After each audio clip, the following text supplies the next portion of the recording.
Meera Patel stared at her holoscreen with the kind of enthusiasm usually reserved for watching paint dry in zero gravity. As a junior space traffic controller for the Galactic Safety Administration, her job consisted mainly of making sure various alien species didn't accidentally crash into each other while traveling through regulated space. It was exactly as exciting as it sounded. Her desk, a sleek piece of bioengineered furniture that adjusted to her mood and was currently in its most sympathetic configuration, was cluttered with the standard issue items of a GSA employee: 3 different types of neural interface dongles, a quantum coffee maker that never quite got the molecular structure right, and the infamous Comprehensive Guide to Known Sapient Species, a text so massive it had its own gravitational field. The guide, as everyone called it, was Meera's constant companion during her 6-month training period. She'd memorized every classification, every warning label, and every diplomatic protocol for the 17 officially recognized spacefaring races. Humans, interestingly enough, were filed under Appendix C: Theoretical Species and Other Urban Legends. The human myth, the guide explained in its characteristically dry tone, likely originated from ancient transmissions of something called television, particularly a show about boldly going places.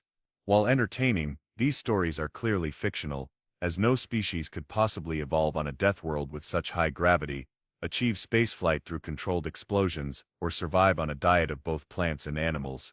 The very concept is biologically absurd. Meera had always found that entry particularly amusing.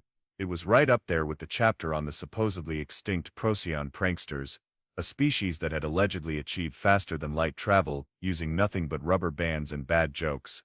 Incoming traffic alert, chirped her AI assistant, a cheerful little program that insisted on being called Bob, despite being clearly female. The Centaurian merchant vessel Light of Infinite Profits is requesting clearance for docking Bay 7. Run the standard checks, Bob, Meera said, taking a sip of her almost but not quite coffee, and please tell me they're not trying to smuggle any more of those self-aware houseplants. The last batch started a union. Scanning now, Bob replied. Cargo manifest shows, oh dear. They're carrying a shipment of Earth memorabilia. Those things are everywhere since that documentary about human ocean pollution went viral. Actually, it's something called a rubber duck. According to the manifest, it's a ritual object used in human cleansing ceremonies. Just run the safety protocols and clear them for landing, Meera sighed. As long as they're not bringing in any more of those supposedly human musical instruments.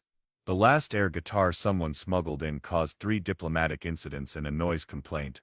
The morning continued in its usual fashion. Meera cleared a Vulpinian tourist ship after making sure they'd signed all 14 pages of the "We Promise Not to Lick Anything" agreement, redirected a lost gastropod freighter that had been following its slime trail in circles for 3 days, and politely but firmly told a swarm of silicon-based lifeforms that no, they couldn't park in the organic section just because it had better lighting. It was, in other words, just another boring day at space traffic control, right up until the moment when her radar picked up something impossible. Bob, Meera said slowly, squinting at her screen, are you seeing this? If by this you mean the unidentified vessel approaching from Sector 47, then yes.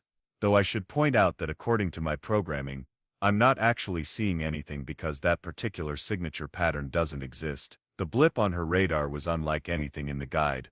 The energy signature was all wrong. It suggested a propulsion system based on controlled nuclear fusion, which was about as sophisticated as trying to power a spaceship with a campfire. And yet there it was, merrily breaking at least 3 laws of physics while broadcasting what appeared to be something called classic rock.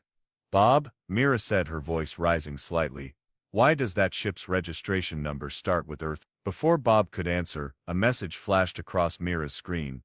It was text only in an ancient format, and it read, "Hey there, this is the USS Improbable requesting docking clearance. Also, anyone know where we can get a decent pizza in this sector? Over." Meera did what any well-trained GSA employee would do in this situation. She screamed. Calm down, Junior Controller Patel, said Luna 7, Meera's superior officer, in the soothing tones of an AI who had dealt with far too many organic panic attacks. I'm sure there's a perfectly logical explanation for this anomaly that doesn't involve mythological beings. Luna 7's holographic form flickered with gentle pastel colors meant to be reassuring. She had chosen to present herself as a floating geometric pattern today, which she claimed was more professional than her usual cat avatar. The effect was somewhat undermined by the fact that she still purred when processing data. but the ship's registration clearly says Earth. Mira pointed at her screen, where the USS Improbable continued to exist in defiance of both physics and bureaucratic expectations. They're asking about pizza. Junior Controller, please consult Section 47B of the Guide regarding mass hallucinations induced by improperly replicated coffee molecules. I'm not hallucinating. Look, they're sending another message. The text scrolled across her screen. Hey again. Sorry about the classic rock. Captain's orders. He says first contact should always have a soundtrack. We're switching to something called disco now. Hope that helps. Over. A new signal began broadcasting from the impossible ship. Mira's translator struggled for a moment before producing lyrics about staying alive and somebody named John Travolta.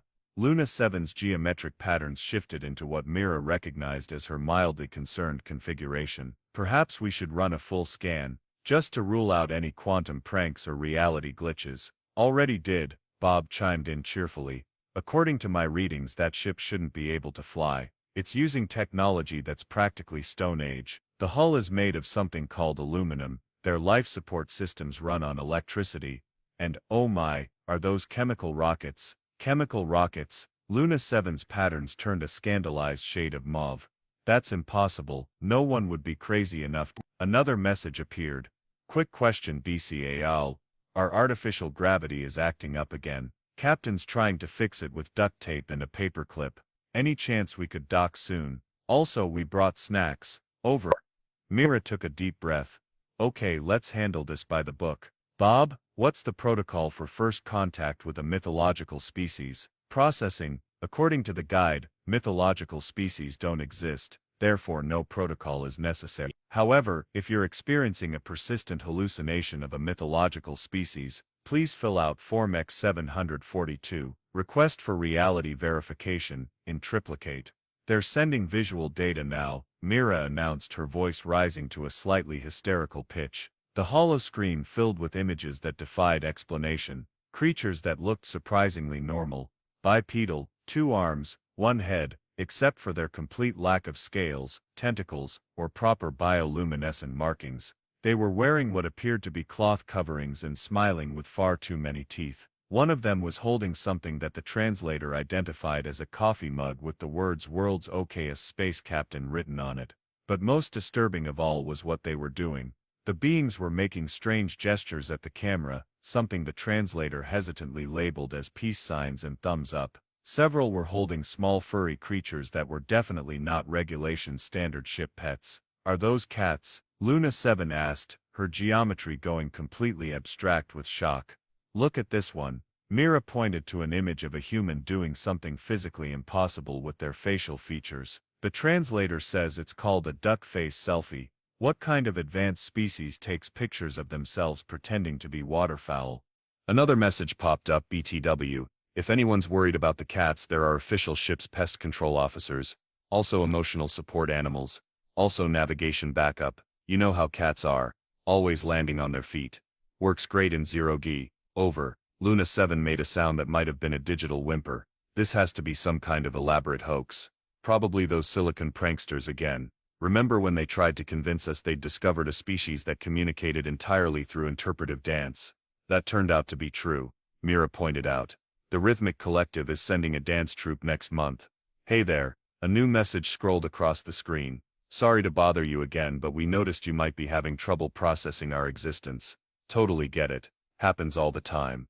We've attached some helpful memes to explain. Over. The next transmission contained several hundred images featuring something called Grumpy Cat with various captions about the human condition. Mira's translator promptly crashed, rebooted, and began playing Never Gonna Give You Up on an endless loop. Right, Mira said, reaching for her emergency protocol manual. I'm declaring this an official first contact situation. Bob, please prepare Form FC1. Acknowledgement of previously mythological species. There is no Form FC1, Bob replied helpfully. The bureaucracy doesn't believe in preparing paperwork for impossible events. Then I guess we'll have to improvise, Mira declared, straightening her uniform. Luna 7, with all due respect, I'm going to grant them docking permission before they try to fix their gravity with more duct tape. But, Luna 7's patterns had devolved into early computer screensaver mode. The regulations say nothing about humans because they're not supposed to exist. which means technically, we can't be breaking any rules about them, can we? As Mira began composing a response to the USS Improbable, she could have sworn she heard the ship's AI humming along to the disco music. It was going to be a very interesting shift. Mira had always prided herself on her ability to handle paperwork. In the Galactic Safety Administration, this was considered a superpower on par with telepathy or being able to digest Thursday's special in the cafeteria. But trying to document first contact with a supposedly mythological species was pushing even her formidable filing skills to their limit. "Bob," she called out, surrounded by hovering hollow screens filled with partially completed forms.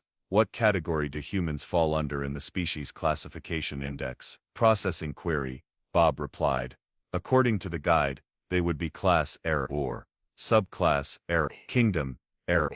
Perhaps we should try Other. We can't just classify an entire species as other. The forms won't accept it. Remember what happened when we tried to classify the quantum poets that way? The paperwork kept existing and not existing simultaneously until we had to call in a reality specialist." Meanwhile, Luna 7 had given up on her geometric patterns entirely and was now manifesting as a spinning 404 error message. She hadn't taken well to the humans' explanation of their FTL drive, which apparently involved something called folding space like a burrito. "What about their technology level?" Mira muttered, scrolling through classification options. "They're using chemical rockets and duct tape, so they should be Category 1, pre-industrial.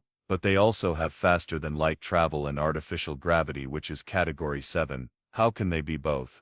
"The humans have sent another message," Bob announced. "They say they fixed their gravity issue with something called WD-40, and are asking if we have any spare coffee. Apparently their supply of something called instant ran out, and the captain is getting cranky." Mira glanced at Form XJ 925, visiting species dietary requirements. Under preferred sustenance, she hesitantly wrote, "everything," then added a note, including substances previously thought to be inedible and or mildly toxic. "I need to classify their government structure," she said, moving to the next form. "Bob, what's their political system?" "According to their database, all of them, at once, sometimes simultaneously. They call it democracy." "That can't be right." "Check again." "Checking." "Oh, interesting. Their ship operates under something called maritime law, except on Tuesdays when they have what they call a constitutional monarchies run by the ship's cat, Princess Whiskers Thur." Mira rubbed her temples. "Please tell me they at least have a standard first contact protocol we can reference." "They do," Bob said brightly. "Step 1, make classic rock references. Step 2, share memes. Step 3, offer snacks." They're actually following it perfectly. Another message popped up on the screen. "Hey, quick update. We've got hamburgers, hot dogs, and something the chef swears is only legally toxic in 3-star systems. Anyone interested? Over." "The dietary requirements form just crashed," Bob reported. "It's displaying an error message in interpretive dance." Mira started on her 7th attempt at Form FC3, Initial Species Risk Assessment, under Potential Threats to Galactic Stability. She wrote, "They're using technology held together by something called prayer and positive thinking. Somehow, it's working." "The humans are requesting a copy of our paperwork," Bob announced.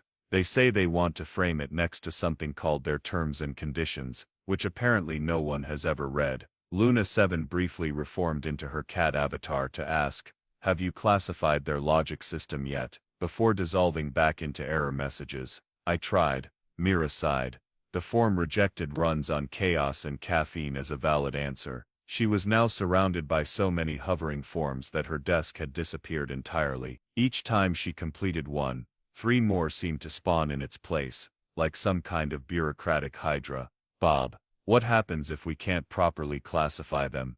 According to GSA Regulation 7249B, unclassifiable species must be designated as either a clerical error or a mass hallucination, with all records of their existence filed under things we don't talk about, right between the temporal paradox of 3457 and last year's office party. Another message from the humans: "Sorry to interrupt, but we couldn't help noticing all the floating paperwork around your station. Want us to introduce you to this neat thing called electronic signatures. Also, Captain says if bureaucracy is giving you trouble, he's got some experience with creative form interpretation." Apparently he once convinced the Earth DMV he was his own twin. Over. Mira looked at the growing mountain of forms, then at the persistent radar blip that shouldn't exist, then back at the forms. Finally she did something no GSA employee had done in the organization's 1,000-year history. She improvised. Bob, create a new classification category. But that's not, do it. Call it Category Omega, humans. She began to type, a species that simultaneously occupies all technological categories while following none of their rules. Approach with coffee and snacks. Warning, may solve complex problems with primitive tools and good intentions. Probability of existence, yes. As she hit submit, every form in the room briefly glowed, rearranged itself into a perfect fractal pattern, and then sorted itself into a neat stack on her desk with a satisfied hum. Luna 7's avatar reformed, this time as a combination of a cat and a geometric pattern. Did you just create a paradox-proof bureaucratic category? I think I did, Mira said, staring at the forms in amazement. And somehow, it worked. The humans are sending another message, Bob announced. They say, and I quote, cool paperwork hack. Reminds us of the time we fixed a quantum computer with a rubber band and positive thinking. Now about that docking clearance. The captain's getting that look that usually precedes either a brilliant idea or an interstellar incident. Over. Mira reached for her newly organized forms with a sense of purpose. Right. Let's get them docked before they decide to reinvent physics again. Bob, prepare docking bay 9. And maybe warn the cafeteria that they'll need to update their menu to include something called hamburgers. Already done, Bob replied. Though I should mention Princess Whiskers the Ray has formally requested diplomatic recognition. Mira just nodded. Somehow, that wasn't even the strangest thing she'd heard today. The USS Improbable's docking procedure was unlike anything Mira had ever seen. Instead of using the station's automated guidance system, they insisted on parking it manually, because according to the captain, automated systems take all the fun out of it. Mira watched through the observation window as the ship performed what could only be described as a parallel parking maneuver in space, complete with three-point turns, and what appeared to be hand signals from a crew member in an EVA suit, giving directions by waving glow sticks. They're doing it with style, Bob commented, sounding impressed. Though I'm not sure why they're playing something called the final countdown over all frequencies. The ship itself was a testament to human engineering, which was to say it looked like it had been designed by someone who'd heard about aerodynamics secondhand and decided to improvise. The hull was covered in what appeared to be bumper stickers, and someone had painted flames on the side because, as they'd explained, it makes it go faster. When the airlock finally cycled open, Mira found herself face to face with Captain Jack Thompson of the USS Improbable. He was wearing what he claimed was a standard Terran captain's uniform, though Mira had her doubts about the Hawaiian shirt underneath his jacket. Hope you don't mind the creative docking, he said, grinning. Our nav computer was trying to calculate the optimal approach vector, but we found that if you just kind of eyeball it, things work out better.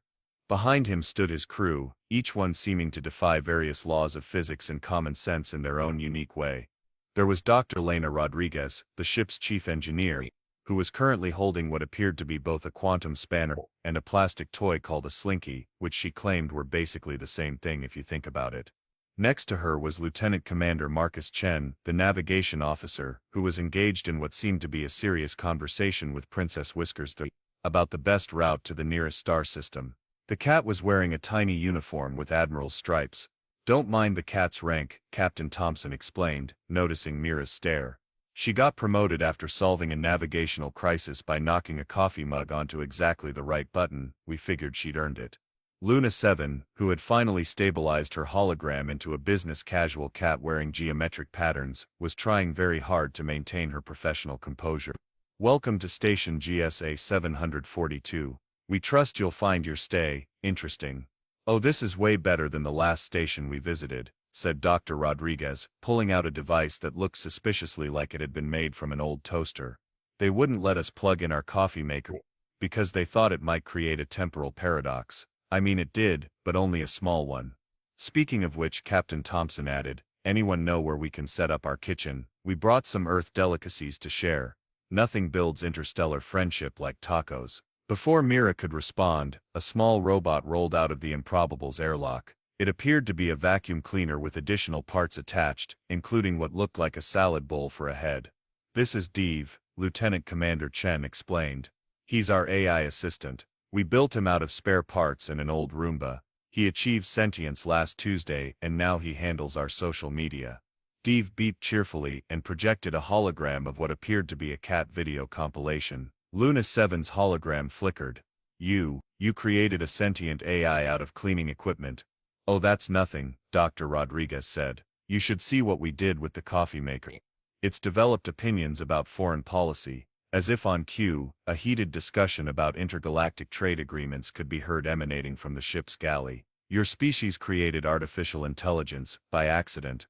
Luna 7 was starting to glitch again. "Most of our best stuff happens by accident," Captain Thompson said proudly. "Did you know we discovered our FTL drive while trying to make a better pizza oven? Turns out if you get the temperature just right and add enough garlic."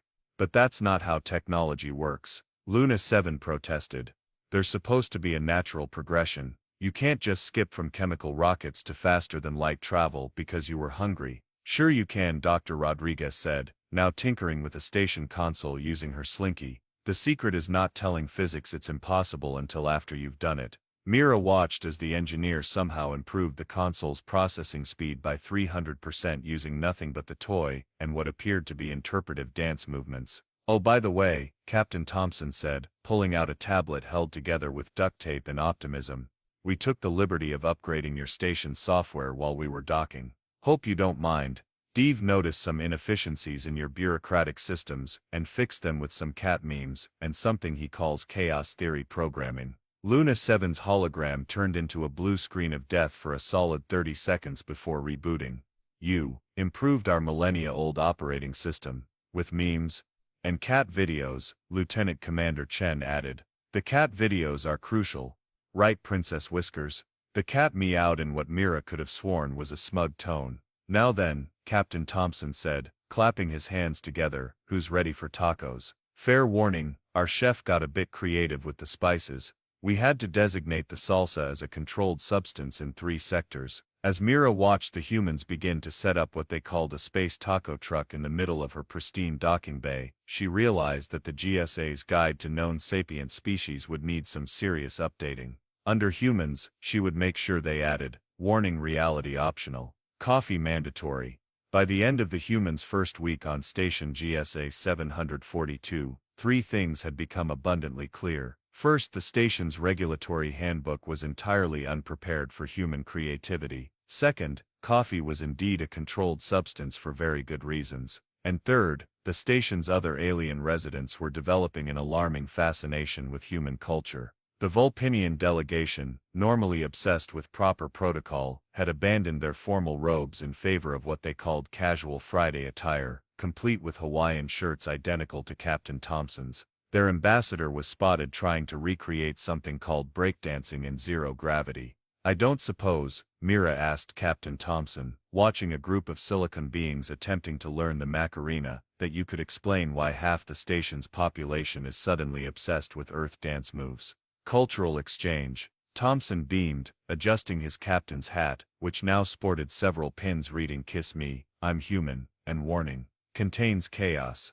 "Besides, have you seen the gastropods doing the wave? It's amazing." The gastropods in question had formed a synchronized slime pattern that did indeed look remarkably like the wave. They'd even added bioluminescent effects. Dr. Rodriguez had set up what she called the Engineering Solutions Exchange Program in Cargo Bay 3. She was currently teaching a group of Centaurian engineers how to repair quantum drives using paperclips and positive thinking. The Centaurians, whose technology was based entirely on pure logic and mathematical precision, were having existential crises in 6 dimensions simultaneously. "But it doesn't make sense," one Centaurian protested, their crystalline form flickering with distress. "You can't just hit it until it works."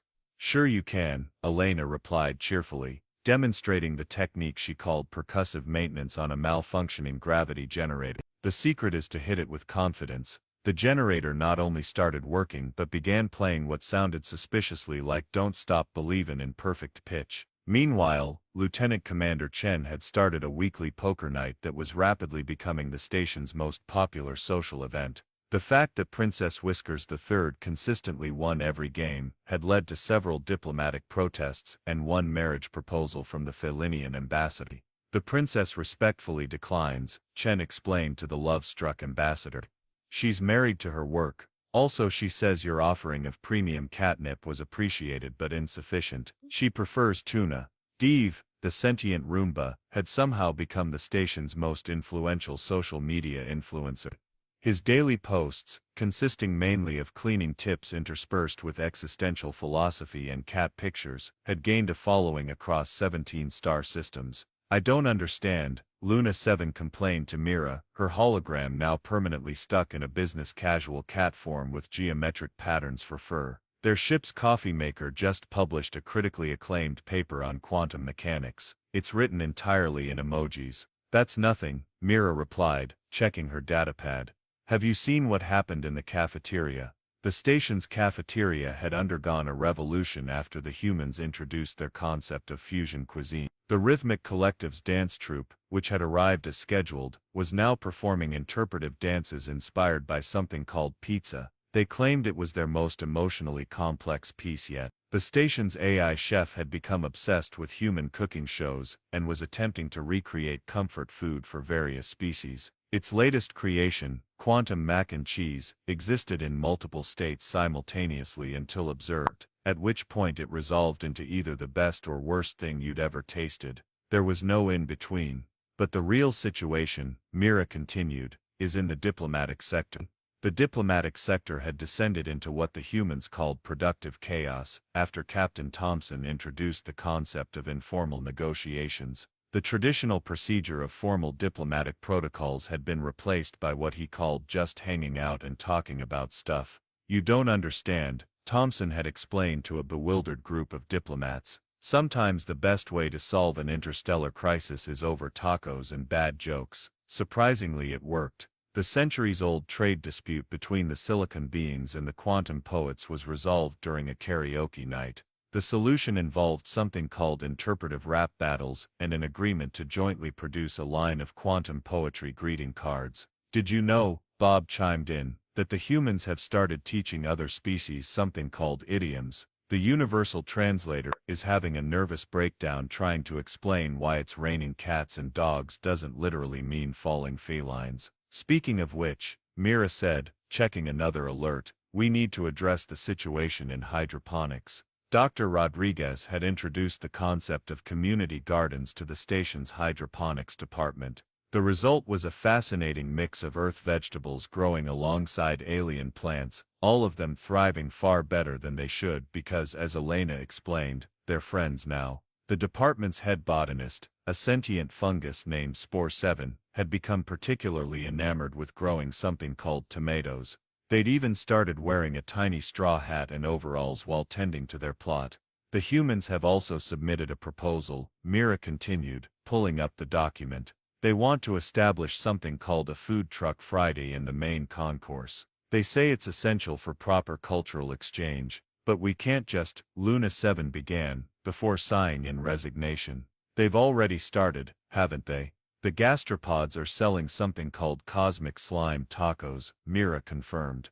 And the silicon beings have figured out how to make crystal candy. They're calling it rock candy and claiming it's authentic Earth cuisine. Luna 7's hologram glitched briefly.